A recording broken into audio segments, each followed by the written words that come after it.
Live from Tufnell, Quick Take McTick Productions is proud to present the Tufnell at 10. Featuring newsroom anchor Quick Take McTick, traffic, weather, sports correspondent Big Mustache Al, field commentator Quick Take McTick. From the live studios in Tufnell, the Tufnell at 10.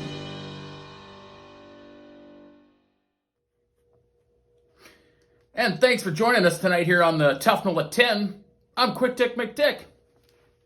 Well, the Tufnell at 10 takes flight tonight with the story of Saskatchewan's Finance Minister Donna Harpower, who after tabling a budget that would see a tax hike in Saskatchewan, took a private plane to attend a Chamber of Commerce luncheon in North Battleford. An $8,000 flight for a drive that would have taken 8 hours. We now go to our field commentator, Quick Take McTick, for his thoughts on the flight. Quick, what's your thoughts? Yeah, nothing like jacking the taxes on your constituents to try and claw your way out of debt, then blowing $8,000 out your ass on a flight, eh? It's about as tone deaf as Jan Arden singing anywhere outside of a studio. Okay, well, to be fair, Quick, she did say that she was exhausted and did not want to drive tired. Hey, look, I get that. Does she know that me and Morty here are for hire? I got a great deal. I'll come do it for $500. And if she's tired, look at this neat thing that the seat does in Morty here. Okay, Quick, but she did say that she needed to do this in a timely manner because she needed to get back to her constituency of Humboldt. Okay, well, why would she fly back to Regina? Does anybody in the provincial government own a f***ing map?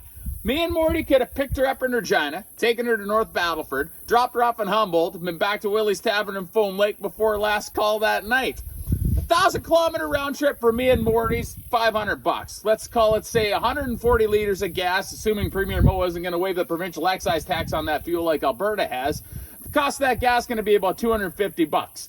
Boom, $750, and I'm certain my good looks and charm would have warranted a $250 tip, which would bring us to a nice even total of $1,000. Just save the province of Saskatchewan $7,000. Why don't we put that towards healthcare? Well, I gotta say, Quick, that seems like logistically sound advice. Anything else you want to add? Yeah, while we're on this topic of flights, let's talk about in-flight catering. You know, where the Governor General of Canada racked up $100,000 in in-flight catering on a trip to Dubai. First of all, why the hell do we even have a Governor General? What does the Governor General do? We honestly have no idea, Quick. We do know, however, that they make close to $300,000 a year and then get a pension of $150,000 a year, along with a $200,000 expense account for the rest of their lives, no matter how long they serve as Governor General. Oh, okay.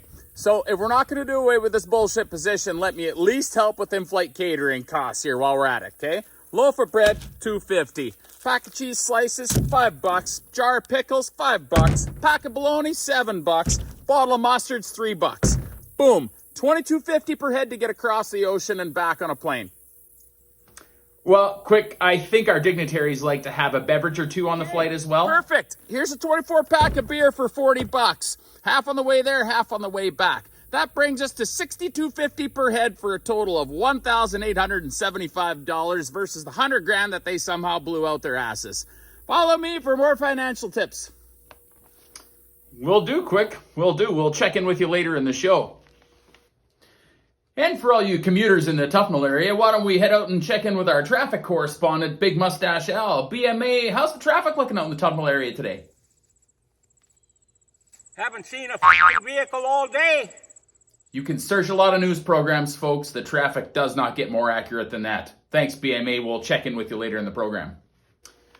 And after Justin Trudeau announcing there will be a freeze on handgun transactions in Canada, Public Safety Minister Marco Mendicino and Foreign Affairs Minister Melanie Joly announced they'll be implementing an importation ban on all handguns without parliamentary approval. The goal is to prevent the sold-out shelves in gun and ammunition stores from ever being restocked. We now go to our field commentator, Quick Take McTick. Quick, your take on this situation? Let me get this straight. So Trudeau announces a freeze on legal RCMP-vetted handgun transactions, causing the largest sale of handguns in Canadian history. Then his lackeys sidestep Parliament and come up with a permitting loophole to keep these empty shelves from being restocked. Yeah, that's right, Quick.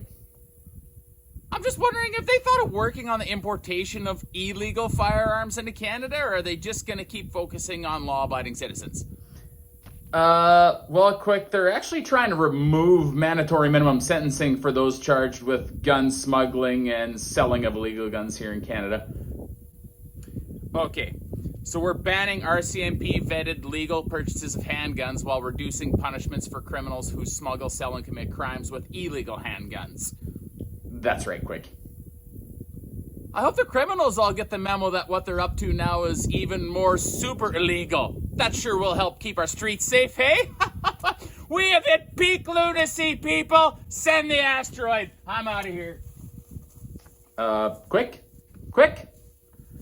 Okay, hopefully we'll check back in with him later in the program.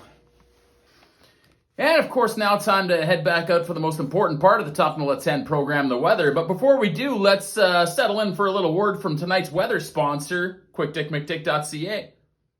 Tonight's Tufnell at 10 weather is brought to you by QuickDickMcDick.ca. From snapback trucker hats to bunny hugs, short sleeve tees to baseball tees to long sleeve tees. The best way to feel good about being a Canadian is to wear clothes that were made right here in Canada. Look at this place. QuickDickMcDick.ca, made with pride in Canada, decorated and chore tested right here in Saskatchewan, and then shipped to you from right here in Tufnell. And once you get it, it's up to you whether you keep the sleeves on it or not. Get yours before it's gone. Okay, thanks for that shameless self-promotion, Quick Dick. Appreciate it. Let's now head back out to our field weatherman, Big Mustache Al. BMA, what's the weather looking like out in Tufnell? Well, it's pretty muggy here today. I've been splitting firewood all day, and I got sweat running down the river in the backyard, if you know what I mean. Sounds pretty accurate. What about that extended forecast, BMA? I know harvest is around the corner. Well, from what I'm doing today, I know winter's coming pretty soon, so just get ready, folks. Big Mustache Al, not a meteorologist in the world has got anything up on him. Thanks, BMA. We'll check in with you once more before the program's over.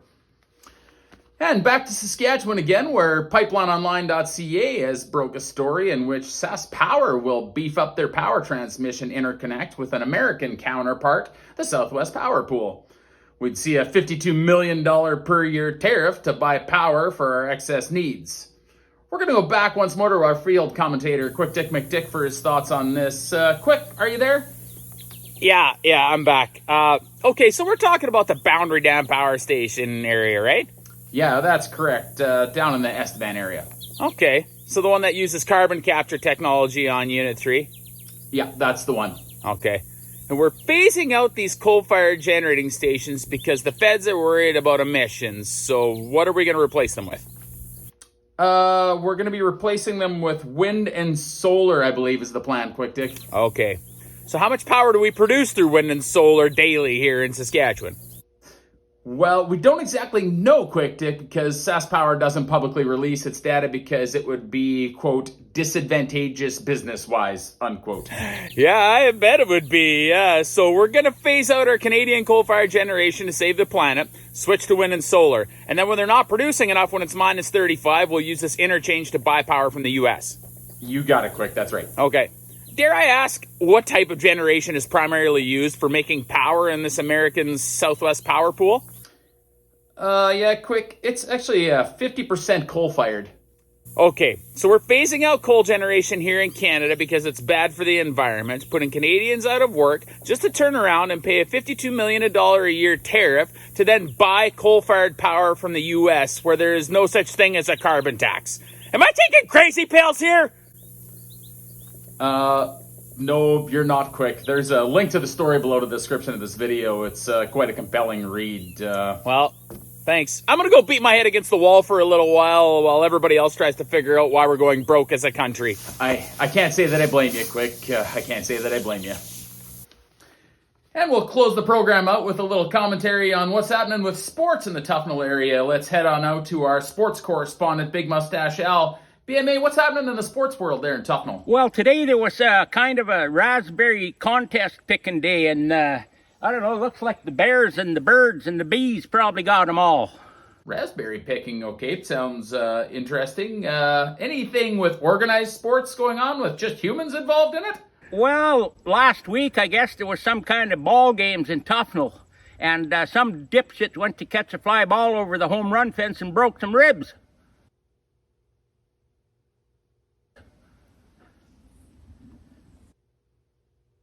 You're hilarious, BMA. Thanks for that in-depth and intriguing sports report from Tufnell. Well, that's going to about do it for us at the Tufnell at 10 here tonight. To everybody that's tuned in to watch, thanks for joining us. And from our news team to you, we wish you all the best in the upcoming harvest. Be safe, and we'll catch you here next time.